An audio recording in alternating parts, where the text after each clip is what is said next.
চলুন বন্ধুরা আজকে বানিয়ে ফেলি শীতের টাটকা মটরশুঁটি দিয়ে মটরশুঁটির কচুরি। সেটা যদি সকালে ব্রেকফাস্টে কিংবা রাতের ডিনারে হয় তাহলে কিন্তু জমে যাবে। আর এই মটরশুঁটির সঙ্গে যদি নতুন আলুর দম হয় তাহলে কেমন হবে বলো তো। নমস্কার, আমি Mahua. Welcome to Mahua cooking. আবারও আমি চলে এসেছি নতুন একটা রেসিপি নিয়ে। চলুন বন্ধুরা রেসিপিটা এবার শুরু করা যাক। মটরশুঁটি কচুরি বানানোর জন্য আমার যে উপকরণগুলো লাগবে সেগুলো হলো কাঁচা মটরশুঁটি, 1 ইঞ্চ আদা, 2টো কাঁচা লঙ্কা। এবার আমি মটরশুঁটিটাকে একটা মিক্সির বাটির মধ্যে দিয়ে একটা মিহি পেস্ট বানিয়ে নেব।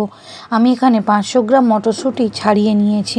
দেখুন পেস্টটা ঠিক এমনই হবে। আর আদা আর কাঁচা লঙ্কাটাকেও বেটে নিয়েছি। এবার একটা বড় বোল নিয়েছি, ওর মধ্যে দিয়ে দেব 300 গ্রাম ময়দা, স্বাদ মতো নুন আর দেব স্বাদ মতো চিনি, আর দিয়ে দেব 4 টেবিল চামচের মতো সাদা তেল।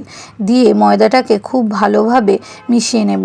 খুব ভালোভাবে মেশালে দেখবেন ময়দাটা হাতের মধ্যে একটা সুন্দর শেপ হয়ে যাচ্ছে, তাহলে বোঝা যাবে যে ময়দাটা খুব ভালোভাবে মেশানো হয়ে গেছে। এবার আমি ওর মধ্যে হালকা গরম জল দিয়ে ধীরে ধীরে ময়দাটাকে খুব ভালোভাবে মিশিয়ে নেব। একবারে অনেক জল দিলে ময়দাটা মোটেও খুব ভালোভাবে মাখা হবে না। অল্প অল্প জল দিতে হবে আর ভালোভাবে মিশিয়ে নিতে হবে। ময়দাটা আমার খুব ভালোভাবে মেশানো হয়ে গেছে। এবার ওটাকে আমি চাপা দিয়ে কিছুক্ষণ রেস্টে রেখে দেব। তারপর গ্যাসেতে কড়া বসিয়ে দিয়ে দেব অল্প পরিমাণ সাদা তেল, আর ওর মধ্যে দিয়ে দেব 1 চামচের মতো হিং আর আদা কাঁচা লঙ্কা বাটাটা দিয়ে খুব ভালোভাবে নাড়াচাড়া করে তারপর দিয়ে দেব মটরশুঁটির পেস্ট।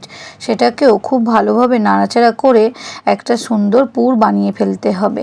আপনারা হয়তো মটরশুঁটির সাথে যদি আদা ও কাঁচা লঙ্কাটাকে পেস্ট করেন তাহলে হয়তো খুব ভালো স্মুথ পেস্ট হবে না, আর পুর দেওয়ার সময় ফেটে যেতে পারে। এবার আমার মটরশুঁটি পেস্টটা খুব ভালোভাবে নাড়াচাড়া করে একটু শুকিয়ে এসেছে। ওর মধ্যে দিয়ে দিয়েছি নুন আর কিছুটা চিনি, দিয়ে খুব ভালোভাবে নাড়াচাড়া করে আবারও একটা শক্ত ডো বানিয়ে নেব। তারপর দিয়ে দেব ওখানে 1 চামচের মতো বেসন দেওয়ার কারণে ওর বাইন্ডিংটা খুবই সুন্দর হবে। এবার আমার ডোটা খুব ভালোভাবে হয়ে গেছে। দেখুন কড়ার গা থেকে কত সুন্দর ছেড়ে যাচ্ছে। এবার আমি এটাকে নামিয়ে কিছুক্ষণ ঠান্ডা করতে দেব।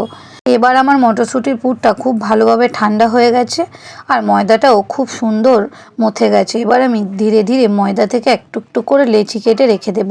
খুব বড় লেচিও করা যাবে না, খুব ছোটও করা যাবে না। এবার ধীরে ধীরে হাতের সাহায্যে গোল করে ওর মধ্যে পুরটা দিয়ে খুব ভালো করে মুখটা সিল করে দেব, না হলে ওইগুলো বেলার সময় ওর ভেতর থেকে পুরটা বেরিয়ে যাবে। এবার আমি একটা বাটিতে কিছু পরিমাণ তেল নিয়েছি, নিয়ে লেচিগুলোকে হালকা হাতে বেলে নিচ্ছি। এগুলোকে কিন্তু হালকা হাতে বেলতে হবে, না হলে ওর ভেতরে পুরটা ফেটে যাবে। আমি কয়েকটা লেচিতে একটু বেশি পুর দিয়ে ফেলেছিলাম, তাই একটু ফেটে গেছে। এবার গ্যাসেতে কড়া বসিয়ে বেশ কিছু পরিমাণ সাদা তেল দিয়ে সাদা তেলটা গরম হয়ে গেলেই ওর মধ্যে আমি দিয়ে দেব মটরশুঁটির কচুরিগুলো। এগুলোকে ডুবো তেলে ভাজতে হবে, তাহলে কিন্তু খুব সুন্দর ফুলবে। আর ছোট একটা চামচ দিয়ে ধীরে ধীরে ওর ওপরে কিছুটা তেল ছড়িয়ে দিলে ওরা খুব সুন্দরভাবে ফুলতে থাকবে। দেখুন আমার কচুরিগুলো কত সুন্দর ফুলছে। বন্ধুরা এই রেসিপিটা যদি ভালো লেগে থাকে ফেসবুক থেকে দেখলে ফলো, আর ইউটিউব থেকে দেখলে সাবস্ক্রাইব করে দেওয়ার অনুরোধ রইল।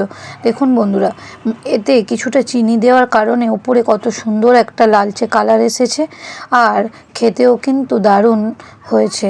এবার ধীরে ধীরে আমি সব কচুরিগুলোকে এভাবে লাল লাল করে ভেজে নেব।